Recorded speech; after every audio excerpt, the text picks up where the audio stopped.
Welcome back. Class 12 economics optional paper को हम लोग डिस्कस करेंगे जो परीक्षा हो गई है। तो चलिए हम लोग सभी प्रश्नों को हम लोग देखते हैं, जो आंसर आपको बताने का मैं प्रयास करूंगा सभी प्रश्नों का। आप चैनल पहली बार आए हैं तो चैनल को सब्सक्राइब कर लीजिएगा। देखिए पहला क्वेश्चन है अर्थव्यवस्था की किस समस्या का संबंध उत्पादन की तकनीक के चयन से है। तो इसका सही आंसर हो जाएगा किसके लिए उत्पादन करें। बच्चों मैं ये भी बता दूं, यदि किसी सवाल में आपको डाउट लगता है तो कमेंट बॉक्स में आप ज़रूर लिखें, है ना, कि ये सवाल रॉन्ग हो रहा है या डाउट हो रहा है तो ज़रूर लिखें उसको। मैंने कोशिश किया है समझाने का। नेक्स्ट है किसी वस्तु की मानवीय आवश्यकता को संतुष्ट करने की क्षमता क्या कहलाता है। उपयोगिता। चलिए नेक्स्ट क्वेश्चन आता है, उपयोगिता के क्रमवाचक विश्लेषण का प्रतिपादन किसने दिया। हिक्स और एलन ने, सॉरी।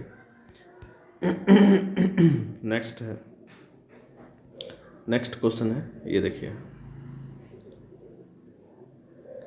ये सवाल मैं आपके ऊपर छोड़ता हूँ। निम्नलिखित चित्र प्रदर्शित करता है, क्या करता है। लोचदार, अधिक लोचदार, पूर्णतः लोचदार, पूर्णतः बेलोचदार। तो इसका आंसर आप ज़रूर बताइएगा। जो आंसर मैंने कोशिश किया समझाने का वो मैं आपको बता देता हूँ। उपभोक्ता की आय बढ़ने से किस प्रकार की वस्तु की मांग घटती है। तो घटिया वस्तु की। चलिए आगे बढ़ते हैं, अगला प्रश्न ले लेते हैं। दीर्घकालीन उत्पादन फलन का संबंध निम्न में से किससे है। तो परिवर्तन अनुपात के नियम से है। ठीक है, आगे बढ़ते हैं, अगला प्रश्न लेते हैं। देखिए यहाँ पे उत्पादन फलन को व्यक्त करना है, तो उत्पादन फलन का ये है QX = F ABCDE। Next question को आते हैं, ये रहा क्वेश्चन। ये क्वेश्चन भी आपके ऊपर छोड़ता हूँ, इसको बनाइए मैथ के तरीके से। किसी वस्तु के उत्पादन की स्थिर लागत 60 रुपये है, उस वस्तु की 10 इकाई उत्पादन की औसत स्थिर लागत क्या होगी। तो चलिए इसका आंसर आप दीजिएगा। नेक्स्ट सवाल है, दो समोत्पाद वक्रों के बीच की दूरी क्या व्यक्त करती है। तो इसका अर्थ होता है उत्पादन स्तर में परिवर्तन। नेक्स्ट क्वेश्चन है, निम्नलिखित में से कौन सही है। तो TBC = TC - TFC। नेक्स्ट है, उत्पादन की मात्रा में परिवर्तन करने पर किस लागत में परिवर्तन नहीं होता है। तो औसत स्थिर लागत में, है ना, सॉरी, अब इसका आंसर ये दीजिएगा, कुल स्थिर लागत। नेक्स्ट, औसत लागत वक्र का आकार होता है U अक्षर जैसा होता है। नेक्स्ट,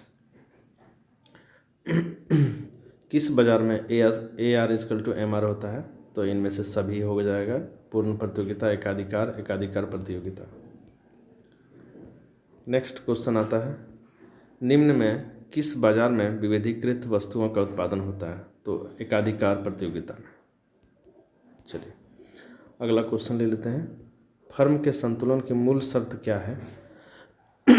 वैसे MC = MR हम लगाते हैं, लेकिन आप कोशिश करिएगा इसका सही आंसर क्या होगा। ये राइट आंसर जो है आपको बताना है। नेक्स्ट है, पूर्ति अपने लिए मांग का सृजन स्वयं करती है, किसने कहा। तो JB से ने कहा था। नेक्स्ट क्वेश्चन आता है, एकमुश्त कर लगाने से किसी वस्तु की पूर्ति पर क्या प्रभाव पड़ता है। तो पूर्ति कम हो जाती है, इसका आंसर होगा 2 नंबर। नेक्स्ट है, बाजार मूल्य को परिभाषित किया जा सकता है। देखिए अल्प बाजार से अति दीर्घ बाजार से दीर्घकालीन, मतलब 4 नंबर इसका सही होगा सभी। नेक्स्ट क्वेश्चन है, अधिक मांग की स्थिति में कीमत में की प्रवृत्ति में क्या होता है। तो वृद्धि होती है। नेक्स्ट क्वेश्चन आ गया है, कीमत उस बिंदु पर निर्धारित होती है जहां वस्तु की मांग और पूर्ति बराबर होती है। चलिए 3 नंबर सही होगा इसका आंसर। नेक्स्ट क्वेश्चन आते हैं,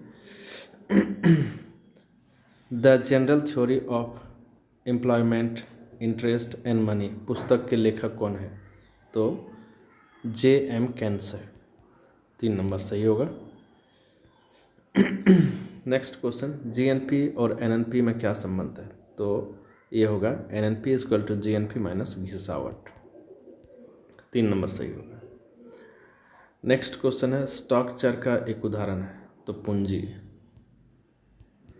2 नंबर सही होगा। आगे आते हैं, राष्ट्रीय आय के आकलन में किसी वस्तु या सेवा का मूल्य एक से अधिक बार शामिल करना दोहरी गणना कहलाता है। 3 नंबर सही होगा। नेक्स्ट क्वेश्चन आता है, निम्न में से किस वस्तु के निर्माण में गेहूं एक मध्यवर्ती है? तो सभी है बिस्कुट, ब्रेड और चपाती। 4 नंबर सही होगा। नेक्स्ट क्वेश्चन है, मुद्रा का कार्य क्या है? तो यहाँ पे भी मुद्रा कार्य सभी होगा, विनिमय का माध्यम, मूल्य का संचय, मूल्य का मापक। नेक्स्ट क्वेश्चन लेते हैं, किसने कहा मुद्रा वह है जो मुद्रा का कार्य करे? हर्टेल विदर्स ने कहा। चलिए 3 नंबर सही होगा।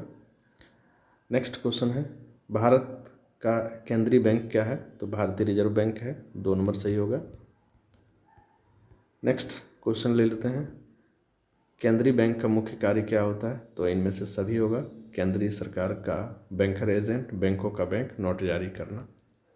4 नंबर सही होगा। उपभोग फलन C = A + BY में स्वायत्त उपभोग क्या है? तो C है। A number.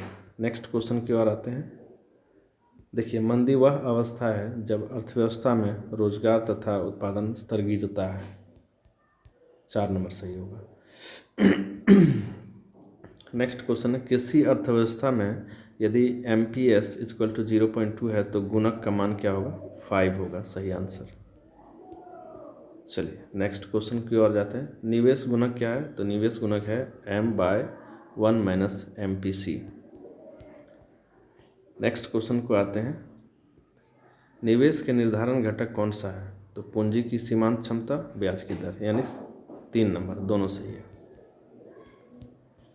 नेक्स्ट क्वेश्चन की ओर आते हैं, निम्न में से अप्रत्यक्ष कर का एक उदाहरण कौन सा है? तो बिक्री कर, उत्पादन कर, दोनों, यानी 3 नंबर होगा। चलिए नेक्स्ट है 1 सेकेंड,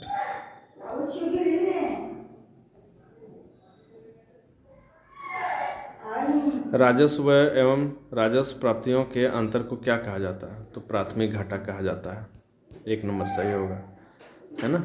चलिए आगे बढ़ते हैं, अगला सवाल ले लेते हैं, विदेश विनिमय दर का निर्धारण होता है विदेश विनिमय बाजार में मांग एवं पूर्ति द्वारा। 3 नंबर सही होगा। नेक्स्ट, व्यापार संतुलन का अर्थ क्या होता है?